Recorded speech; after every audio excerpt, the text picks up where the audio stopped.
Hi everyone. So మీరు చూస్తున్నారు చేపగత academy YouTube channel. ఇప్పటివరకు మన ఛానల్ని సబ్స్క్రైబ్ చేయకపోతే సబ్స్క్రైబ్ చేయండి, లైక్ చేయండి, షేర్ చేయడం మర్చిపోకండి. ప్రియమైన విద్యార్థులారా, సో కాంపిటీషన్ ఎగ్జామినేషన్ దృష్టిలో పెట్టుకొని అది గ్రూప్ 1 కావచ్చు, గ్రూప్ 2, గ్రూప్ 3, గ్రూప్ 4, మరి కానిస్టేబుల్, ఎస్ఐ, ఇతర ఏ కాంపిటీషన్ ఎగ్జామినేషన్కైనా సరే ఉపయోగపడే విధంగా మనము భారతదేశ చరిత్రలో భాగంగా ఇప్పటికే మనం కోర్సును స్టార్ట్ చేసినాం. ఎవరైనా విద్యార్థులు ఇప్పటివరకు మన ఛానల్ మీద ఈ వీడియోస్ చూడకపోతే బేసిక్ వీడియోస్ అన్నీ కూడా అవైలబుల్ ఉన్నాయి. అంటే మన చరిత్ర అంటే ఏంటి, చరిత్రను ఎలా అధ్యయనం చేస్తారు, చరిత్రను అధ్యయనం చేయడానికి కావాల్సిన అంశాలు ఏంటి అనే దాని గురించి మనం టాపిక్ స్టార్ట్ చేయడం జరిగింది ఆల్రెడీ. సో అది ఆ వీడియోస్ చూడని వాళ్ళు దయచేసి మన ఛానల్ అవైలబుల్ ఉన్నాయి, చూడండి. మీ విలువైనటువంటి అభిప్రాయాలను కామెంట్ రూపంలో తెలియజేయండి. ఖచ్చితంగా వాటిని మేము రీడ్ చేస్తాం. సో ఖచ్చితంగా వీలైతే వాటికి సమాధానం కూడా ఇచ్చే ప్రయత్నం అనేది ఖచ్చితంగా చేద్దాం. ప్రియమైన విద్యార్థులారా, ఇప్పటికే మనము సింధు నాగరికత, హరప్ప నాగరికత అనే అంశం గురించి ఇప్పటికే మనము పార్ట్స్గా మీకు సబ్జెక్ట్ని అందివ్వడం జరుగుతూ ఉంది. సో అందులో భాగంగా ఈరోజు మనం నెక్స్ట్ పార్ట్లో సింధు నాగరికతలో నెక్స్ట్ పార్ట్ మనము చూస్తూ ఉన్నాం. అంటే ఇంతకుముందు వీడియోలో మనం ఆల్రెడీ సింధు నాగరికత యొక్క విస్తీర్ణం, సింధు నాగరికతకు ఎవరెవరు పనిచేస్తారు అంటే ఆర్కియాలజిస్టులు ఎవరెవరు మరి వర్క్ చేసి మరి ఏ ఇయర్లో వాళ్ళు తవ్వకాలు అనేది వాళ్ళ అధ్యయనంలో జరపబడ్డది, ఏ నగరాలు బయటపడ్డాయి అనే అంశాలన్నీ కూడా మనము ప్రీవియస్ క్లాస్లో చెప్పుకోవడం జరిగింది. ఒకవేళ ఆ వీడియో కూడా ఎవరైనా చూడకపోతే దయచేసి కంపల్సరీ ఆ వీడియో చూడండి. చూసిన తర్వాతనే ఈ వీడియో అనేది మనకు అర్థమవుతూ ఉంటుంది. ఓకే, నా ఇప్పుడు మనం టాపిక్లోకి వెళ్ళిపోతాం. సో నేడు మనము సింధు నాగరికత మత విశ్వాసాలు అనే అంశం గురించి మాట్లాడుతున్నామండి. ఏంటి మన టాపిక్ ఈరోజు? సో సింధు నాగరికత మత విశ్వాసాలు. మరి సింధు నాగరికత యొక్క గొప్పతనం ఏంటో మనకు ఆల్రెడీ చూసాము. మరి సింధు నాగరికత ప్రజల యొక్క మతం ఏంటి, వాళ్ళ విశ్వాసాలు ఏంటి, వాళ్ళ పద్ధతులు ఎలా ఉండేవి, వాళ్ళు ఏ దేవుణ్ణి పూజించేవాళ్ళు, వాళ్ళు ఏ దేవతను పూజించేవాళ్ళు, వాళ్ళ మత విశ్వాసాలు ఎలా ఉన్నాయి అనేది ఈ వీడియోలో మనం డిస్కషన్ చేసే ప్రయత్నము చేద్దామండి. చివరి వరకు వీడియోని చూస్తూనే ఉండండి. సో అందులో భాగంగా ఈరోజు మనం గమనిస్తున్నట్లయితే సింధు నాగరికత వారి యొక్క మత విశ్వాసాల గురించి మనం మాట్లాడుతున్నామండి. Yes, okay. సింధు నాగరికత వారి యొక్క మత విశ్వాసాల గురించి మనము మాట్లాడుతున్నామండి. సో ఒక్కసారి మనం గమనించినట్లయితే సింధు నాగరికత మత విశ్వాసాలకు సంబంధించినటువంటి ఆధారాల గురించి మనం మాట్లాడదాం ఫస్ట్. ఎందుకంటే ఏదైనా ఒక చరిత్రను మనం అధ్యయనం చేయాలంటే సోర్సెస్, ఆధారాలు అనేవి చాలా చాలా ఇంపార్టెంట్ అనేది మనం గుర్తుపెట్టుకోవాల్సిన అవసరం ఉంది ఇక్కడ. సో అందులో భాగంగా ఇక్కడ గమనించినట్లయితే మనము సింధు నాగరికత వాళ్ళ మత విశ్వాసాలకు సంబంధించినటువంటి sources of A information. What is the sources of A information? ఓకేనా, మరి ఆధారాలు ఏంటి అనే విషయాన్ని గురించి మనం మాట్లాడదామండి. సో మనము వేద నాగరికత, ఆర్య నాగరికతకు సోర్స్ ఏంటి అంటే వేదాలు, వేద సాహిత్యము, లిఖిత ఆధారాలు, రిటెన్ స్క్రిప్ట్స్ అంటాం మనం. రిటెన్ స్క్రిప్ట్స్, ఓకేనా. ఈ రిటెన్ స్క్రిప్ట్స్ అనేవి ఈ యొక్క వేదాలకు ఆధారాలు. కానీ ఇక్కడ సింధు నాగరికత ప్రజలకు ఎటువంటి లిఖిత పూర్వమైనటువంటి ఆధారాలు ఏంటివి లేవు అనేది గుర్తుపెట్టుకోవాలా. There was no written scripts. Okay, so వీళ్ళకి ఎటువంటి రిటెన్ స్క్రిప్ట్స్ అనేటివి లేవు అనేది మనం గుర్తుపెట్టుకోవాలి. ఎస్, వీళ్ళకి భాష ఉందండి, స్క్రిప్ట్ ఉంది. దాన్ని మనం ఏమనుకున్నాము, బొమ్మల లిపి అని మనం చెప్పుకున్నాం ఆల్రెడీ. బొమ్మల లిపి లేదా సర్పలేఖిని, చిత్రలిపి అని పిలుస్తూ ఉంటాం. సో కానీ ఈ లిపి ఉన్నప్పటికీ కూడా ఆ భాషను మనము అర్థం చేసుకోలేకపోతూ ఉన్నాం అనేది గుర్తుపెట్టుకోవాలి మిత్రులారా. కాబట్టి సింధు నాగరికత మత విశ్వాసాలకు సంబంధించినటువంటి ఆధారాలు దేని ద్వారా మనకు తెలుస్తూ ఉన్నాయంటే పురావస్తు ఆధారాల వల్ల తెలుస్తున్నాయి అనేది మనం గుర్తుపెట్టుకోవాలండి. ఏ ఆధారాల వల్ల? పురావస్తు ఆధారాలు మాత్రమే సింధు నాగరికత యొక్క ఆచారాలు కావచ్చు, సాంప్రదాయాలు కావచ్చు, లేదంటే వాళ్ళ పద్ధతులు కావచ్చు, వాళ్ళు వాడిన వస్తువుల గురించి కావచ్చు, వాళ్ళ జీవన విధానం గురించి కావచ్చు, వీటన్నిటి గురించి మనకు తెలుసుకోవడానికి ముఖ్యమైనటువంటి సోర్సెస్ ఏమైనా ఉన్నాయి అంటే అవి పురావస్తు ఆధారాలు అనేది మనము గుర్తుపెట్టుకోవాలండి. ఓకేనా, పరిశీలన ఆధారంగా అంటే మతం అనేది వారి దైనందిన జీవితంలో ఒక భాగం అనేది మనం గుర్తుపెట్టుకోవాలి. సింధు ప్రజలు పురవస్తు ఆధారాల మాత్రమే, అంటే ఈ పురవస్తు ఆధారాల వల్ల మాత్రమే వాళ్ళ యొక్క జీవన శైలి కావచ్చు, వాళ్ళ యొక్క సంస్కృతి కావచ్చు మనకు అర్థమవుతూ ఉంది, అర్థం చేసుకోవడానికి వీలవుతుంది అనేది ముఖ్యంగా ఇక్కడ విద్యార్థి గుర్తుపెట్టుకోవాలి. అంటే ఎటువంటి రిటర్న్ స్క్రిప్ట్స్ అనేటివి లేవు అనేది మనం అర్థం చేసుకోవాలి ఇక్కడ. దాంతో పాటు మరి వీళ్ళ యొక్క మొదటి పాయింట్ మాట్లాడదాం.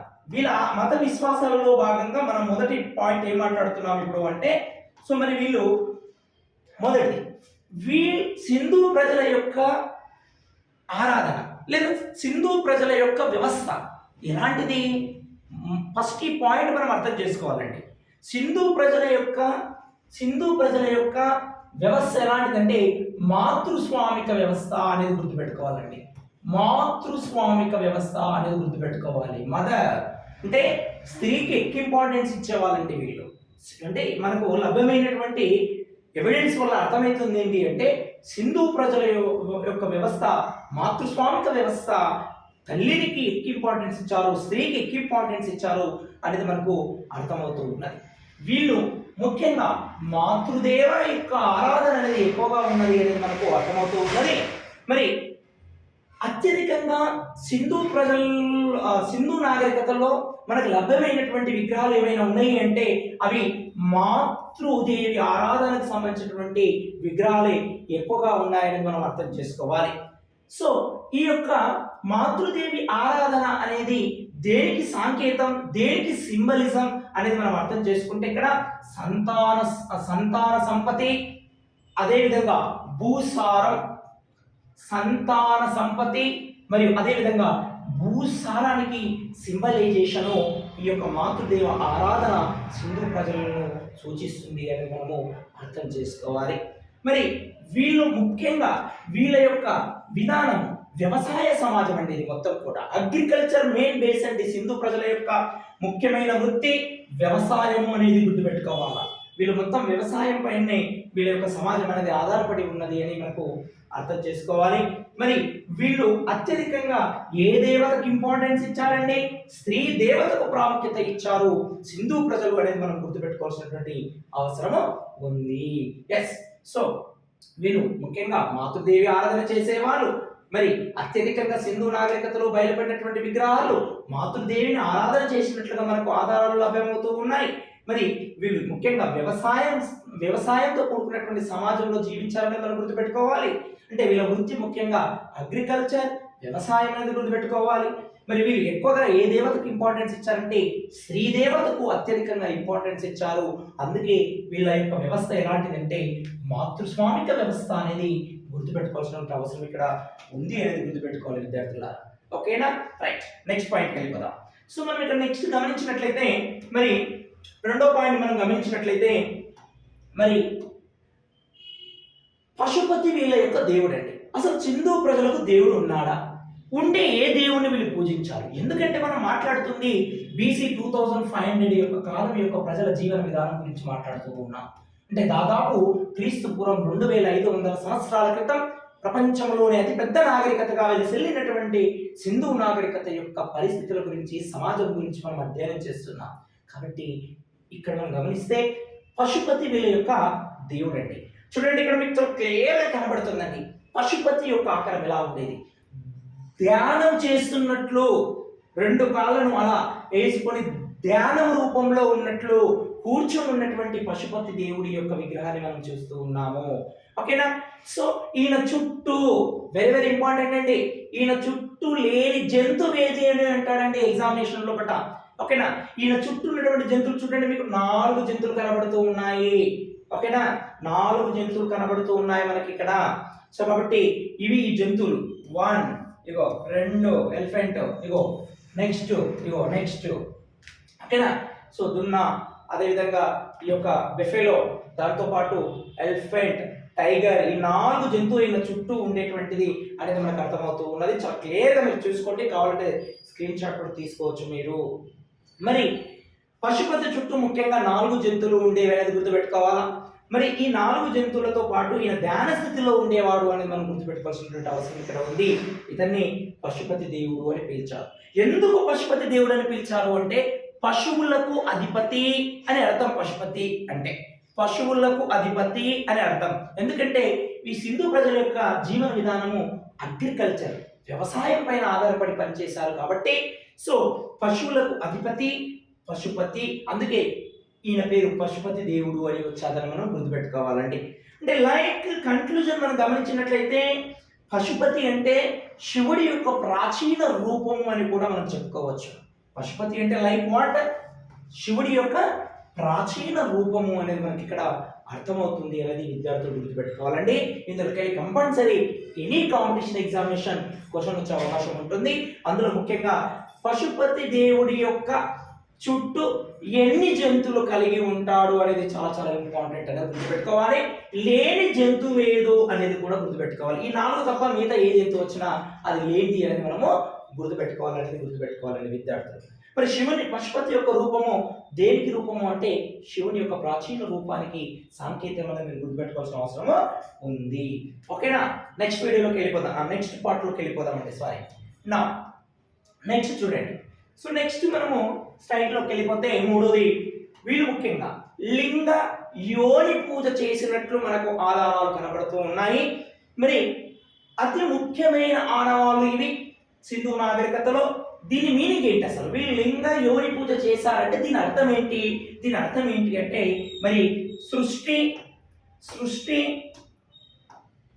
ఓకే చూడండి, అంటే ఈ లింగ యోని పూజ చేశారంటే ముఖ్యంగా ఆనాటి ప్రజల యొక్క దీని అర్థం ఏంటి అంటే ఈ యొక్క సృష్టి మరియు జీవన చక్రాల గురించి మనకు ఈ యొక్క లింగ యోని పూజలు అనేది మనకు అర్థాన్ని ఇస్తుందని మనం అర్థం చేసుకోవాలి. మరి అతి ముఖ్యమైనటువంటి ఆనవాలు అనేది ఆనాటి సింధు ప్రజల యొక్క జీవన విధానంలో అనేది మనం గుర్తుపెట్టుకోవాలి. ఇది దేనికి సంకేతము? శైవ మతానికి మూలాలు అనేది మనం ఇక్కడ గుర్తుపెట్టుకోవాలి. శైవ మతానికి మూలాలు ఇక్కడ నుంచి పడ్డాయి అనేది మనం గుర్తుపెట్టుకోవాలి. మరి మనం లింగ పూజ అనేది మనం చేస్తూ ఉంటాం జనరల్గా, అది శైవ మతానికి సంకేతం అనేది మనందరికీ తెలుసు. ఇది ఈ సింధు ప్రజల యొక్క లింగ యోని పూజకు సంబంధించినటువంటి ముఖ్యమైన సమాచారం అనేది మనం గుర్తుపెట్టుకోవాలండి. ఓకేనా, నెక్స్ట్ స్లైడ్లోకి వెళ్ళిపోదాం. సో నెక్స్ట్ మనం గమనించినట్లయితే మరి 4వ పాయింట్.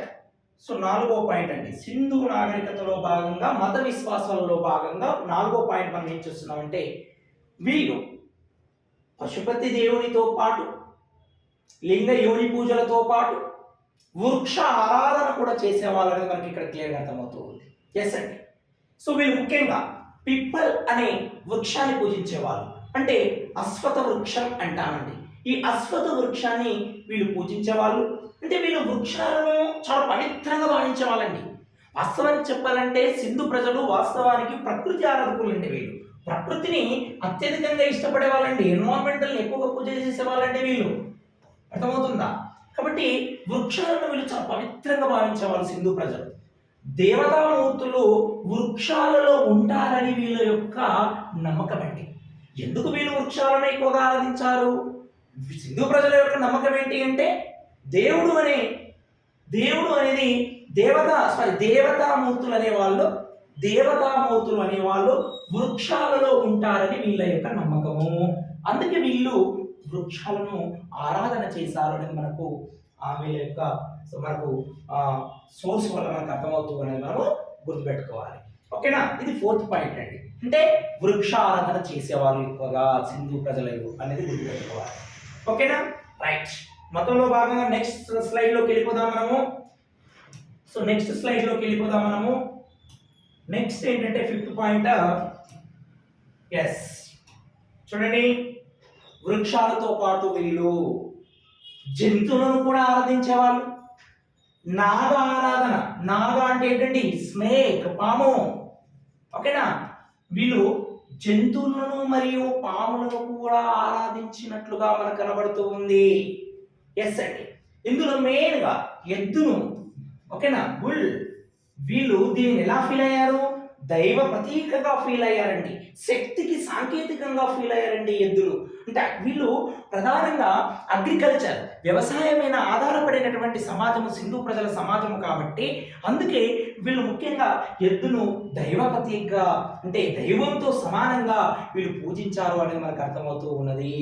అంటే ఒక శక్తికి, ఎనర్జీకి సాంకేతికంగా మరి జంతువుని, ఎద్దుని ఉపయోగించారని మనకి ఇక్కడ అర్థమవుతూ ఉంది.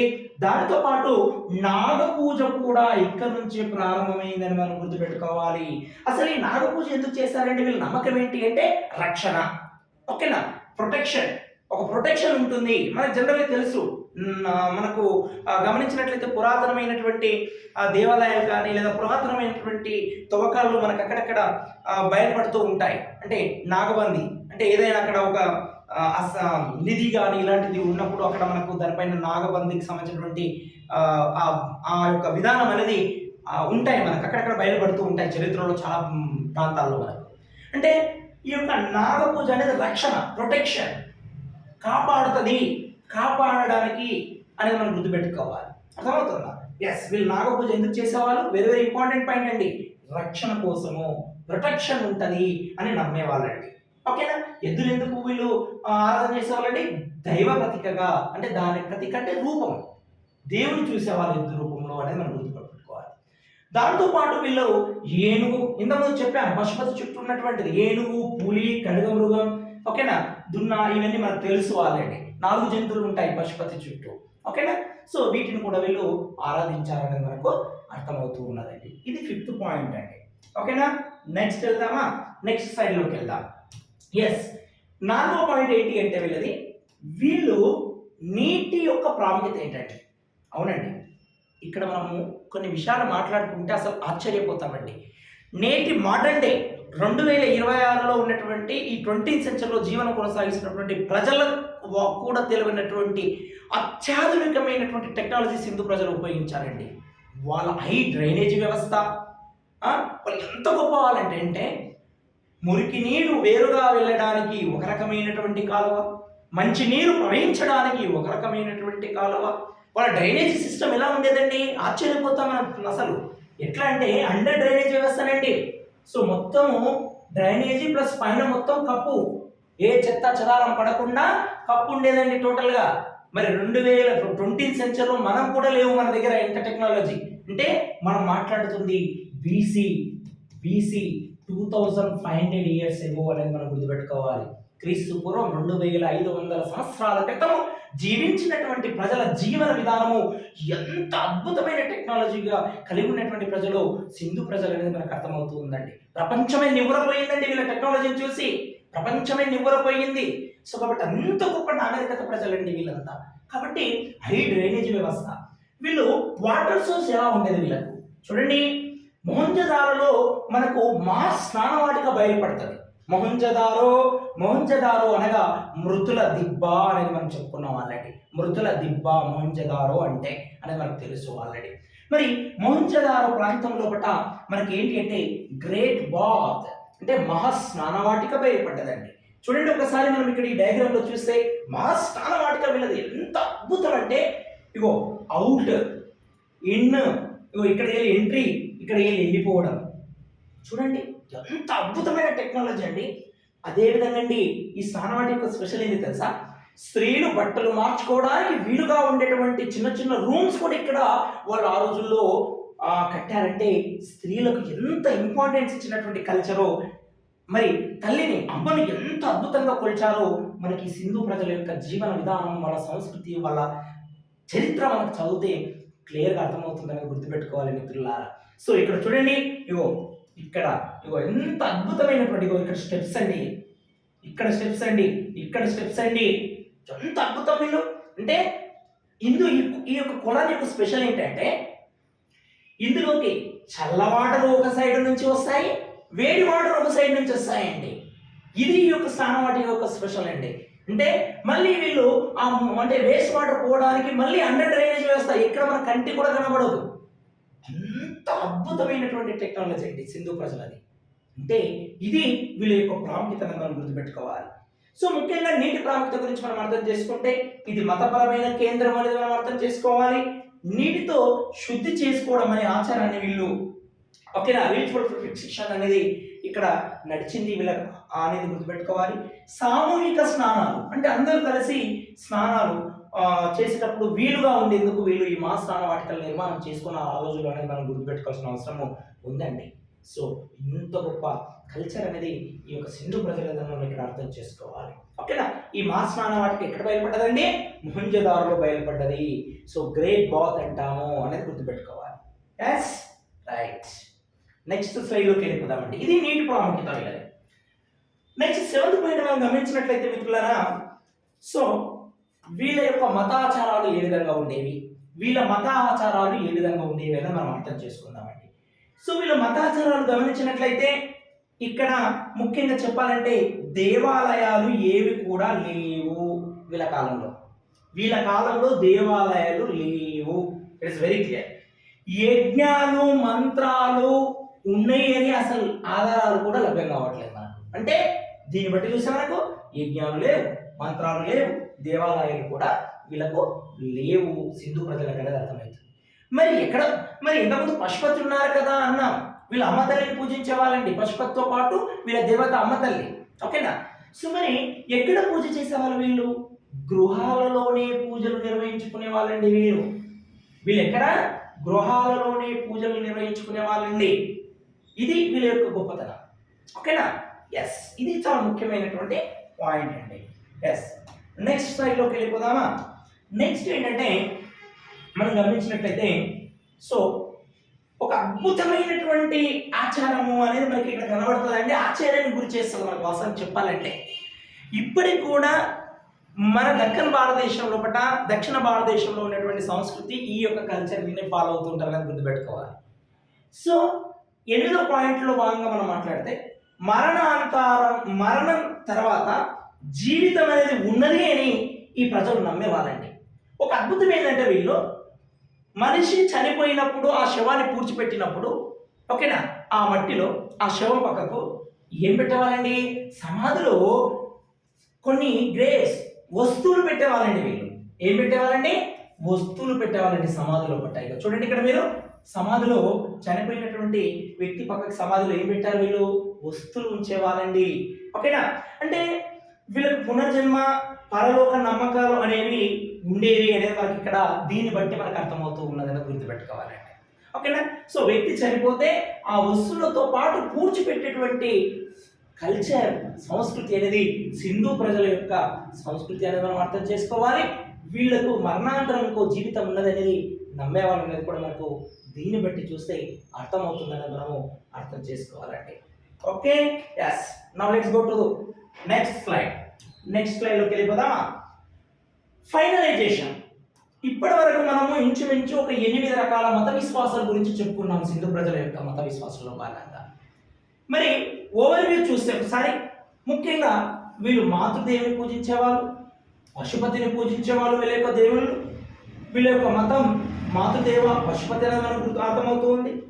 వీళ్ళు స్నానాలు ఆచరించడానికి మరి పెద్ద స్నానవాటికలు, మహా స్నానవాటిక కట్టుకున్నారని మనకు అర్థమవుతుంది. లింగ యోని పూజలు చేసినట్లు మనకు అర్థమవుతుంది. వీళ్ళ సమాధులు అంటే చనిపోయిన వ్యక్తి పక్కకే కొన్ని వస్తువులు పెట్టి పూడ్చేటువంటి ఆచారం అనేది వీళ్ళ దగ్గర ఉండేది. అంటే సింధు ప్రజల యొక్క ఆచారాలు ముఖ్యంగా 3 అండి.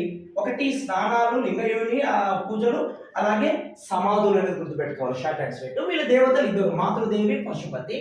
వీళ్ళ ప్రకృతిని కూడా ఇష్టపడేవాళ్ళు.